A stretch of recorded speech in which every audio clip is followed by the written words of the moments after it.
Welcome friend, युक्ति IAS पर आपका स्वागत है। बीपीएससी मेंस के संदर्भ में जो टॉपिक लेके मैं गेस्ट क्वेश्चन किया था उसके संदर्भ में आईआर के पार्ट में क्वाड को आज लेके मैं आया हूँ सामने, जिसमें आपको आपके आंसर राइटिंग में आप बहुत महत्वपूर्ण आपकी भूमिका अदा कर सकता है। ऐसे आप अगर इस की नोट्स को शामिल करते हैं, क्योंकि एक की नोट्स के रूप में दिया गया है, जो भी मैं चर्चा कर रहा हूँ की नोट्स को शामिल करते हैं तो आपका आंसर राइटिंग बेहतर होगा। तो इसमें क्या क्या चर्चा की जाएगी उससे देखते हैं। सबसे पहले कि क्वाड की संकल्पना क्या है, क्यों ज़रूरी है क्वाड को विकसित करने के लिए आवश्यक तत्व क्या हैं, क्वाड भारत पर प्रभाव, क्वाड संबंधी भारत का विकल्प और क्वाड की वर्तमान स्थिति। तो ऐसे देखते हैं क्या ये टॉपिक केवल बीपीएससी के लिए ही नहीं इम्पोर्टेंट्स हो जाता है मेंस के संदर्भ में, या यूपीएससी और अन्य पीसीएस जो हिंदी स्टेट पीसीएस है, जैसे UP PCS, MP PCS, Chhattisgarh PCS आदि और जेपीएससी इत्यादि जो पीसीएस हैं उस सब पर आप विस्तृत टॉपिक के रूप में इसे शामिल किया जा सकता है। उससे पहले देखते हैं युक्ति आईएएस वे टू जो सक्सेस नामक संस्था है वो दिल्ली मुखर्जी नगर में है, जो अभी हालांकि कोरोना काल में बंद है। उसे देखते हुए जब भी यह ओपन होता है संस्थान उसके बाद कंटिन्यू जारी किया जाएगा सारी चीज़। जो भी कोई क्यूरी कॉन्टैक्ट है यहाँ दिया हुआ है, क्यूरी जो भी हो आप लोग इसे दिए गए नंबर पर आप संपर्क कर सकते हैं। इसके यूट्यूब चैनल पर, व्हाट्सएप पर, टेलीग्राम पर, फेसबुक के विभिन्न प्लेटफॉर्म पर, और जो भी संस्थान के द्वारा वीडियो प्रोवाइड कराया जा रहा था वो वीडियो अब कंटिन्यू किया जाएगा। जैसे डीएनए डेली न्यूज़ एनालिसिस किया जाता था, वो विभिन्न टॉपिकों पर जो चर्चा की जाती थी, साथ ही साथ मेंस के संदर्भ में जो वीडियो दिया जाता था अब वो कंटिन्यू जारी होगी। तो आप लोगों का, सभी लोगों का पुनः इस पर स्वागत है। तो चलिए बीपीएससी के संदर्भ में इस पर चर्चा देखते हैं क्या है। उससे पहले, आगे बढ़ने से पहले आप लोग जान लीजिए बीपीएससी मेंस का जब आप दे रहे हैं तो मैं यहाँ पर कुछ की पॉइंट की चर्चा किया हूँ जो ज़रूरी है आपके आंसर राइटिंग में वो शामिल होना चाहिए। पूरी विस्तृत चर्चा मैं नहीं किया हूँ क्योंकि वीडियो लंबा हो जाएगा, इसलिए की पॉइंट को मैं शामिल किया हूँ, वो अपने आंसर राइटिंग ज़रूर शामिल करें और जिससे आपको नंबर अच्छा मिले। तो सबसे पहले देखते हैं संकल्पना क्या है। तो क्वाड की संकल्पना क्या है, यह एक 4 पक्षीय समूह क्वाड है की संकल्पना सर्वप्रथम 2007 में लिया गया, जापानी प्रधानमंत्री शिंजो आबे के द्वारा प्रस्तुत किया गया। हालांकि जो क्वाड समूह की शुरुआत दिसंबर 2004 में हिंद महासागर में आई सुनामी के बाद जो गठित सुनामी कोर ग्रुप थी उससे जोड़कर देखी जाती है। उसके बाद विभिन्न इसके विकास क्रम देखे जाते हैं जहां इसकी क्वाड की संकल्पना विकसित हुई। इसका इतिहास मैं नहीं गया हूं क्योंकि यह प्रासंगिक है भी नहीं, पूछेगा भी नहीं, तो जितना आवश्यक है उतना लिख दिया गया, बता दिया गया, उतना ही शामिल करिए। टू द पॉइंट रहें, जो भी क्वेश्चन का डिमांड है उसके अनुसार आंसर देने का प्रयास करें। चलिए इसके आगे देखते हैं। इसमें जैसे हिंद महासागर क्षेत्र में चीनी आक्रामकता का पूर्वानुमान करते हुए शिंजो आबे ने इस क्षेत्र के 4 सबसे बड़े लोकतांत्रिक देश जैसे अमेरिका, भारत, ऑस्ट्रेलिया और जापान जो चीनी आक्रामकता के विरुद्ध एकजुट के लिए विशेष बल देने की बात की थी, जिसे हम नीचे चित्र आलेख में देख सकते हैं। मैपिंग किया गया है, इसे मैप आप भी इसे शामिल करिए, इससे आंसर राइटिंग और बेहतर और विकसित नज़र आता है, व्यापक होता है। तो जैसे भारत आप देख रहे हैं, ऑस्ट्रेलिया देख रहे हैं, संयुक्त राज्य अमेरिका देख रहे हैं, जापान, इसके बीच जो अंतर संबंध स्थापित किया गया है चतुर्फलकीय, इसी को क्वाड बोला गया है। चीन की आक्रामकता नीति वो आर्थिक हो, इकोनॉमिकल हो, या सैन्य रूप से जो आक्रामक नीति वो अपना रहा है दक्षिणी चीन सागर में, इस दक्षिणी चीन सागर में जो अपना रहा है उसके विरुद्ध जो कूटनीतिक औपचारिक अनौपचारिक संबंध अभी अपनाया जा रहा है, जो बाद में औपचारिक संगठन बनाने की भी चर्चा हुई है, तो इस संबंध में ये है। तो चलिए फिर नेक्स्ट देखते हैं। हिंद प्रशांत क्षेत्र कि किसी विशेष देश के द्वारा किसी भी शत्रुतापूर्ण गतिविधि से निपटने के लिए मजबूत आर्थिक और रक्षा गठबंधन की आवश्यकता को बल देने में लगे हैं। जो हिंद प्रशांत क्षेत्र है, जो ये क्षेत्र है जो कहा जाता है, इसमें जो आर्थिक और मजबूत रक्षा आवश्यकता जो है उसकी पूर्ति के लिए क्वाड की संकल्पना को विकसित किया गया है। अब देखते हैं क्वाड क्यों ज़रूरी है, इसे भी देख लेते हैं क्वाड क्यों ज़रूरी है। तो मैं की पॉइंट लाया हूँ, इस पर आप संक्षिप्त चर्चा करिएगा अपने आंसर राइटिंग में। तो इसमें क्या है की पॉइंट के रूप में शामिल होना चाहिए आपके आंसर राइटिंग में। तो पहले चीन आक्रामकता पर अंकुश लगाना इसका उद्देश्य है, इसलिए यह आवश्यक हो जाता है। व्यापार युद्ध को नियंत्रित करना है, जो ट्रेड वार चलता है उसको भी नियंत्रित करने का एक संकल्पना इसमें है। चीन की विस्तारवादी नीति को संतुलित करना, जो दक्षिणी चीन सागर में उसकी जो आक्रामक नीति है, विस्तारवादी नीति है, उसको संतुलित करने के लिए स्ट्रिंग ऑफ पल्स के नीति का एक विकल्प भी इसको देखा गया। जो भारत को घेरने का जो चीनी नीति है उसके संबंध में ये देखा भी गया है। फिर क्षेत्रीय विवादों का विकल्प भी ये है, जैसे आसियान के संबंध में विवाद क्या है, दक्षिणी चीन सागर के संबंध में विवाद क्या है, हिंद महासागर क्षेत्र और प्रशांत महासागर का जो क्षेत्रीय विवाद है उसको एक समाधान के रूप में क्वाड को भी देखा गया है। यह प्रत्यक्ष या अप्रत्यक्ष रूप से इन सभी से जुड़ा हुआ है, इसलिए इसकी आवश्यकता है। वित्तीय हितों की सुरक्षा भी महत्वपूर्ण हो जाता है, क्योंकि चीन अपनी विस्तारवादी नीति में दो तरह का तकनीक अपनाता है। ऋण देने की वो संकल्पना विकसित, इतना गरीब राष्ट्रों को, इतना विकासशील अविकसित राष्ट्रों को इतना ऋण दे देता है कर्ज कि वो चुका नहीं पाते, उसके ट्रैप में फंस जाते हैं, जिसके बाद वह उसके भूमि पर लीज पर रख लेता है और उस पर अपने आक्रामक नीति के रूप में कार्य करता है, बेस बनाता है। इसी के संदर्भ में वित्तीय हित की सुरक्षा भी करना है। हिंद प्रशांत क्षेत्र में यथास्थिति को कायम करने के लिए भी यह संकल्पना विकसित की गई है। तेल पारागमन अर्थात कहने का जो आप यहाँ देख रहे हैं मैप में,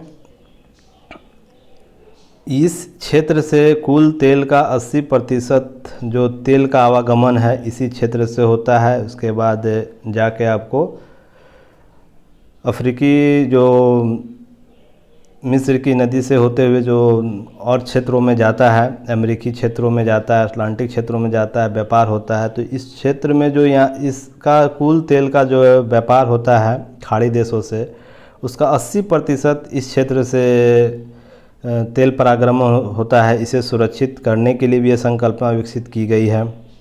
साथ ही साथ दक्षिणी चीन सागर में बढ़ते प्रभाव को लेकर बार बार ये असमंजस की स्थिति रहती है कि अगर कोई आक्रामक नीति चीन के द्वारा अपनाई जाती है तो इसका विकल्प रहना चाहिए, इसके लिए भी ये महत्वपूर्ण हो जाता है। अंतर्राष्ट्रीय कानून को लागू करना, इस क्षेत्र में जो चीन किसी भी चीनी नीति अंतर्राष्ट्रीय कानूनों को मानने के लिए प्रतिबद्ध नहीं है, वो अपनी मनमानी करता है। इसलिए कुछ ऐसी संस्थाएं गठित करना जिसके आधार पर उसके ऑब्जेक्ट्स के रूप में शामिल करें और दबाव बनाया जाए उस पर किसी भी रूप से, और अंतर्राष्ट्रीय कानून को लागू वो माने। इसके लिए दीर्घावधि शत्रुता भी इसको लेकर रहता है, जैसे चीन जापान के साथ, फिलीपींस के साथ, और भी आसियान के कंट्री हैं उसके साथ, जैसे ताइवान को लेकर। तो ये सब जो हांगकांग, ताइवान, ये सब जो नीतियां अपनाता है चीन, जिसके संबंध वो दीर्घावधि शत्रुता की नीति अपनाता है, उसके संबंध में एक ऐसी लोकतांत्रिक गठबंधन या संगठन की बात की जा रही है, उसके लिए क्वाड महत्वपूर्ण हो जाता है। दूसरा, फिर क्वाड विकसित करने का आवश्यक तत्व क्या है ये भी आपको देखना होगा। आवश्यक तत्व क्या है, तो सामरिक और रक्षा सहयोग और समझौता है। दूसरा, परस्पर सहयोग और सुरक्षा भी है। ये सामरिक और रक्षा सहयोग के साथ साथ सभी देशों के सामरिक, जो भी 4 देश शामिल है उसके सामरिक और रक्षा सहयोग समझौता। उसके परस्पर सहयोग और सुरक्षा, अपने भी परस्पर, एक दूसरे की परस्पर सुरक्षा भी इसमें है। ट्रांस पैसिफिक पार्टनरशिप जो जापान, ऑस्ट्रेलिया और अमेरिका ट्रांस पैसिफिक क्षेत्र में करते हैं, उसकी भी प्रासंगिकता बढ़ जाती है इसके, क्योंकि उसके इतर हटकर इन देशों द्वारा क्वाड को महत्ता दी जाने लगी है। इसलिए ट्रांस पैसिफिक की भी जो भूमिका वो दृष्टिगोचर होती है। हिंद प्रशांत क्षेत्र का महत्व बढ़ जाता है इसके संदर्भ में, तो इसकी आवश्यकता तो ये भी देखे जाते हैं। क्षेत्रीय भागीदारी बढ़ने लगता है, सभी एक दूसरे के साथ द्विपक्षीय संबंध या बहुपक्षीय संबंध को बढ़ावा देने की बात करती है। जैसे आसियान के साथ संबंध बढ़ावा देने की बात की जा रही है, ट्रांस पैसिफिक क्षेत्र में बढ़ावा देने की बात की जा रही है, हिंद प्रशांत महासागर में भी बात की जा रही है। तो इस तरह देखते हैं क्षेत्रीय भागीदारी भी, सकारात्मक भागीदारी की भी बात की जाती है।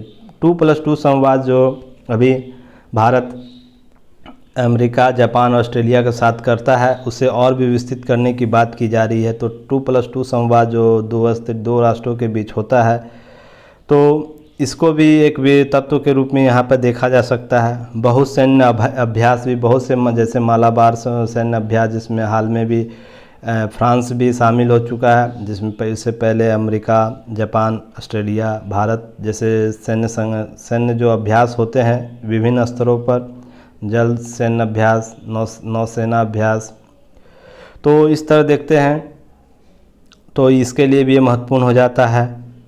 फिर नेक्स्ट टॉपिक देखते हैं, भारत पर प्रभाव इसका क्या पड़ेगा, ये भी देखते हैं। इसका सकारात्मक और नकारात्मक प्रभाव दोनों पड़ सकता है। तो पॉजिटिव और नेगेटिव प्रभाव देखते हैं क्या है। तो इसमें पॉजिटिव प्रभाव ये है और नेगेटिव प्रभाव नीचे बताए गए की नोट्स के द्वारा। आप लोग इस तरह डायग्राम बना के अपने आंसर राइटिंग को और भी स्टैंडर्ड बना सकते हैं। तो स्ट्रिंग ऑफ पल्स का विकल्प मिलता है पॉजिटिव इम्पैक्ट के रूप में। ऊर्जा की आवश्यकता को बल मिलता है, ऊर्जा आवश्यकता के अन्य विकल्प भी खोले जाते हैं और भी अवसर देखे जाते हैं। आतंकवाद के विरुद्ध जो लड़ाई है, आपसी सहयोग भी बढ़ता है, जिससे देखते हैं कि जब से क्वाड की संकल्पना आई है उसके बाद अन्य जो भी राष्ट्र है आतंकवाद के विरुद्ध सहयोग एक दूसरे का परस्पर करते हैं। आंतरिक व्यापार को बढ़ावा मिलता है। देखते हैं चीनी हस्तक्षेप को रोकने के लिए विभिन्न राष्ट्रों ने अपने साझा व्यापार को विकसित करने का एक चैन पुल बनाने की बात कर रहे हैं। तो इसलिए अब यह क्षेत्र पॉजिटिव वे से भी महत्वपूर्ण हो जाता है। फिर नेक्स्ट, पूर्व की और भारत की देखने की जो नीति उसको और भी बल मिला है। इसमें इंडो पैसिफिक क्षेत्र पर इसका प्रभाव बढ़ा है या लाभ विकसित हुआ, ये भी देख सकते हैं। विदेशी निवेशकों का आगमन बढ़ा है भारत में इसके क्रम में, क्योंकि भारत को एक पॉजिटिव वे में इसे प्रस्तुत किया गया है क्वाड में। इसकी भूमिका महत्वपूर्ण रूप से मानी गई है। इसलिए देखते हैं कि इस संकल्पना विकसित होने के बाद विदेशी निवेशकों का भी आगमन इस क्षेत्र में बढ़ा है। रक्षा उपकरणों का विकल्प भी हमें मिला है इसके संदर्भ में। अब अमेरिकी जो रक्षा नीति है वो उसमें परिवर्तन भी देखने को मिल रहा है भारत के संदर्भ में, तो देखते हैं, ये भी एक सकारात्मक प्रभाव है। अब नेगेटिव प्रभाव इसमें देखते हैं क्या है। नेगेटिव प्रभाव जिसमें देखते हैं पाक नीति में बदलाव देखने को मिला है, क्योंकि पहले अमेरिकी प्रभाव में पाक नीति जो पाकिस्तान की नीति थी भारत का होता था। अब है क्या चाइना के संबंध में, चीन के संबंध में पाकिस्तान की नीति अब देखने को मिल रही है, ये बदलाव हुआ है। नेक्स्ट है व्यापारिक साझेदारी का प्रभाव। अब लोकल स्तर पर भी चीन हमारे क्षेत्रीय संतुलन को प्रभावित कर रहा है, ये भी नकारात्मक प्रभाव देखने को मिल रहा है। छोटे छोटे जो राष्ट्र हमारे आसपास है, बिग ब्रदर थ्योरी जो हम लोग अपनाते अपने पड़ोसियों के साथ, उसमें किसी न किसी रूप से चीन का प्रभाव बढ़ता जा रहा है। इस संदर्भ में ये कुछ नकारात्मक प्रभाव देखने को मिल रहे हैं। जैसे यहाँ बिग ब्रदर की नीति पर प्रभाव भी सामने आया है। तटस्थ नीति का विलोप हुआ है, क्योंकि हमारा शुरू से ही मानना था भारत का कि हम प्रत्येक स्थिति में तटस्थता की नीति में रहेंगे और वेट एंड वॉच की स्थिति में रहेंगे। पर क्वाड के बाद हमने प्रत्यक्ष रूप से इस नीति में धीरे धीरे परिवर्तन देख सकते हैं, जिसमें कुछ एक राष्ट्र के लिए हम संगठन बना रहे हैं, उसकी आक्रामकता नीति को, तो कहीं न कहीं ये विदेश नीति में भी प्रभाव छोड़ता है। नेक्स्ट है सीमावर्ती विवादों का बढ़ावा दे रहा है। सीमावर्ती विवाद भी चीन के साथ बढ़ा है इन दोनों बीच। इसे सीमा विवाद के रूप में देखा जा सकता है, घेरने की कोशिश की जाती है चीन के द्वारा। SCO और BRI संबंधी मुद्दे भी कुछ देखे जाते हैं। फिर आतंकवाद की लड़ाई को लगातार विरोध हो रहा है, इसमें चीन के द्वारा विरोध किया जाता है। जो UNO में जब भी भारत किसी आतंकवादी समूह या संगठन के प्रमुख को आतंकवादी घोषित करना चाहता है तो चीन इसका विरोध करता है। इसका विकल्प आप लोग जानते भी है, बहुत बार यह विरोध किया है। चीन आक्रामकता का भय भी यहाँ पर देखने को मिलेगा, क्योंकि किसी न किसी रूप से जब चीन अमेरिका को प्रत्यक्ष रूप से धमकी देने में चूक नहीं छोड़ता है तो भारत को कैसे छोड़ सकता है, ये भी एक ज़रूरी बात हो जाती है। अब अगर क्वाड औपचारिक रूप से बनता है, अभी तो हालांकि अभी अनौपचारिक है, अभी बात चल रही है औपचारिक संगठन बनाने की। जब ये संगठन का रूप ले लेगा, इसके संगठन के कार्य प्रारंभ हो जाएंगे, इसकी नीति तय हो जाएगी, भविष्य के क्या इसकी प्रसंगता, ये सब जब तय हो जाएगी तो चीनी आक्रामकता आना तय है। वो आक्रामक नीति अपनाएगा। इसके भारत को इसका भी विकल्प तलाश के रखना चाहिए, क्योंकि यह असंभावित सत्य भी नज़र आता है। भारत संबंधी क्वाड संबंधी भारत का विकल्प है वो क्या है, ये भी देखते हैं। तो भारत के संबंध में खुद को एक मुश्किल स्थिति में पाता है, लेकिन समस्या और आना तय है, समस्याएं भी साथ में आना तय है, या केवल समस्याओं से निपटने में हमारी क्षमता ही है जो हमें भीड़ से अलग करती है। ये भारत पहले से ही जानता है, पूर्व में भी ऐसी नीतियां रही है। क्वाड को प्रत्यक्ष रूप से सहमति नहीं देता था, वो जितना एक्टिव होना चाहिए, जितना अभी एक्टिव है उतना पहले हुआ नहीं करता था। इसके पीछे कुछ असमंजस की स्थिति थी, उसके पास मुश्किल स्थिति थी, वो देखा भी गया था। पर जब चीनी आक्रामकता बढ़ती गई धीरे धीरे और हमारे हितों का जब वो हितों परस्पर विरोधी बनता गया तो हम इस संदर्भ में क्वाड के संदर्भ में सोचना शुरू किए, और ये हमारी पहचान भी है। हम अपने राष्ट्रीय अंतर्राष्ट्रीय सुरक्षा कैसी करनी है इसके संदर्भ में सजग हैं। तो भारत के पास निम्न विकल्प क्या है ये देखते हैं। भारतीय क्षेत्र में बढ़ते चीनी डिज़ाइनों, जैसे वो डिज़ाइन देता है, ट्रैप में फंसाता है, ऋण जाल में फंसाता है, उसके साथ दक्षिण पूर्व एशियाई देशों के साथ सहयोग में वृद्धि हम कर सकते हैं। पड़ोसी देशों के साथ मजबूत आपसी द्विपक्षीय संबंध स्थापित कर, जैसे हाल में वैक्सीन कूटनीति अपनाया गया, तो इस संदर्भ में हमें सकारात्मक प्रभाव देखने को मिल रहा है। तो इस तरह जो भी हमारे द्विपक्षीय संबंध मजबूत करने का अवसर है, नवीन अवसर, उसको ढूंढा जाना चाहिए।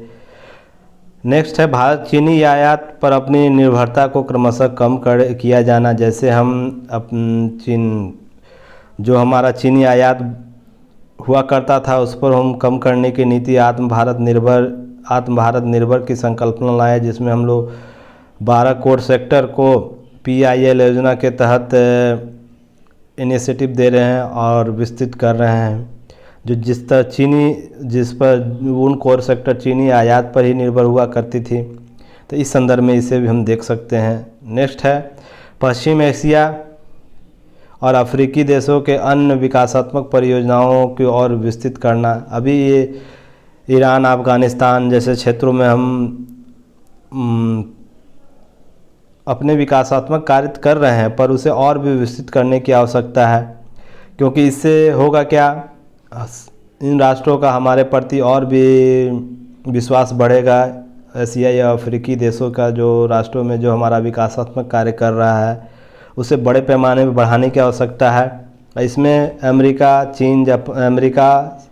जापान और ऑस्ट्रेलिया भी सहयोग कर सकते हैं। जैसे जापान ने अफ्रीकी देशों में जो इन्वेस्टमेंट के लिए भारत की मदद की थी प्रत्यक्ष रूप से।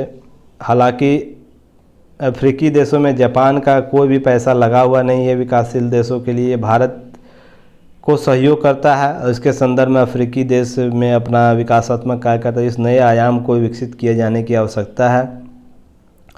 नेक्स्ट है ऐसे बहुआयामी और जीवंत विदेश नीति को सृजित करना जो अंतर्राष्ट्रीय प्रतिस्पर्धाओं के साथ राष्ट्रीय लक्ष्यों को संतुलित करने की कोशिश करती हो। हमें अपने विदेश नीति को जीवंत बनाने की आवश्यकता है। समय परिस्थिति के अनुसार उसे मैनिपुलेट करने की आवश्यकता है और ऐसे लक्ष्यों को निर्धारित करना है जो भविष्यवादी हो और जो हमारे राष्ट्रीय अंतर्राष्ट्रीय हितों को पूर्ति करती हो। रक्षा क्षेत्र में R&D रिसर्च एंड डेवलपमेंट को बढ़ावा देना चाहिए। हम लोग इज़राइल, अमेरिका, जापान, फ्रांस, इन सब राष्ट्रों के साथ और भी रिसर्च एंड डेवलप रक्षा क्षेत्र में करने के सहयोग करने की आवश्यकता है। इस पर बल देने की आवश्यकता, नए विकल्प ढूंढने का प्रयास करना चाहिए। 2+2 वार्ताओं को बहुआयामी रूप देना चाहिए। ये केवल ऑस्ट्रेलिया, जापान, अमेरिका के साथ जो हो रहा है उसे और भी राष्ट्रों के साथ विस्तृत करने की आवश्यकता है, जिसमें सहयोग बढ़े, लोगों का विश्वास बढ़े। आंतरिक ज़रूरतों को पूरा करने के लिए जो प्रोडक्शन लिक्विड जो प्रोत्साहन योजना PIL स्कीम है 10 कोर सेक्टर को अतिरिक्त अन्य क्षेत्रों तक बढ़ाने की आवश्यकता है। इसे अपने आयात जो हम करते हैं, आयात क्षेत्र जो हमारा है, आयात के जो क्षेत्र हैं उसमें PIL योजना को शामिल करना चाहिए। उनसे संबंधित जो उद्योग है उसको प्रोत्साहन देना चाहिए। इससे हम नया विकल्प ढूंढ सकते हैं। इसकी वर्तमान स्थिति क्या है, लास्ट टॉपिक देखते हैं क्या है। वर्तमान स्थिति तमाम आशंकाओं के साथ भी क्वाड की बात आती है तो यह एक अनौपचारिक आवश्यक बहुपक्षीय व्यवस्था है जिसके में एक जैसी सोच वाले लोकतांत्रिक देश हिंद प्रशांत क्षेत्र में सहयोग करते हैं। यह औपचारिक संगठन न होकर अनौपचारिक संगठन है, फिर भी यह महत्वपूर्ण है। इस रूप में इसकी वर्तमान स्थिति है। सभी संलग्न राष्ट्रों ने वर्तमान अंतर्राष्ट्रीय परिदृश्यों के अनुरूप अपनी क्वाड संबंधी प्रतिबद्धता को दर्शाया, जिसमें ऑस्ट्रेलिया, जापान और अमेरिका ने एक कदम आगे बढ़ाते हुए वर्ष 2021 में प्रथम क्वाड शिखर सम्मेलन का आयोजन किया। हालांकि ये जो क्वाड का मंत्री स्तरीय सम्मेलन 2019 से ही प्रारंभ हो गया और इस 21 के सम्मेलन में इस मंत्री स्तरीय सम्मेलन जो होगा प्रत्येक वर्ष करने का निर्णय लिया गया। ये वर्तमान प्रासंगिकता है। अब नए नीति निर्माण होंगे, नई रणनीति बनाई जाएगी, कैसे चीन की आक्रामक नीति को रोका जाए, ये सब चीज़ों पर चर्चा होगी।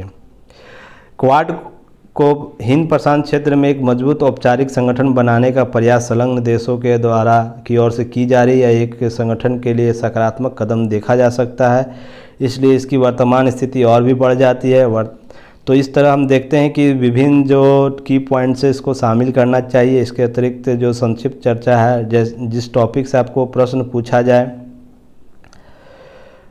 मेंस में, उस पर आप आंसर दीजिएगा। जैसे क्वाड की संकल्पना के संबंध में कुछ प्रश्न पूछे जाएंगे या वर्तमान स्थिति की चर्चा की जाएगी, इसके पास विकल्प क्या है, इस संदर्भ में क्वेश्चन पूछा जाएगा। प्रश्न पूछा है उसका आंसर राइटिंग में आप उस की पॉइंट को शामिल कीजिएगा, उस पर संक्षिप्त चर्चा भी आप लोग कर लीजिएगा। जो भी मैंने टॉपिक की पॉइंट के रूप में शामिल किया गया है, तो जिस टॉपिक से आपको प्रश्न पूछा जाएगा आप उस टॉपिक से लेकर आप आंसर की नोट्स को यूज़ करके आप आंसर राइटिंग कर सकते हैं। इसी के साथ अगर यह वीडियो आप लोगों को अच्छा लगा होगा तो आप इस वीडियो को लाइक करें, शेयर करें और सब्सक्राइब करें, अपने दोस्तों के साथ इसे साझा भी करें। और इसी के साथ आप लोगों का दिन शुभ हो। धन्यवाद।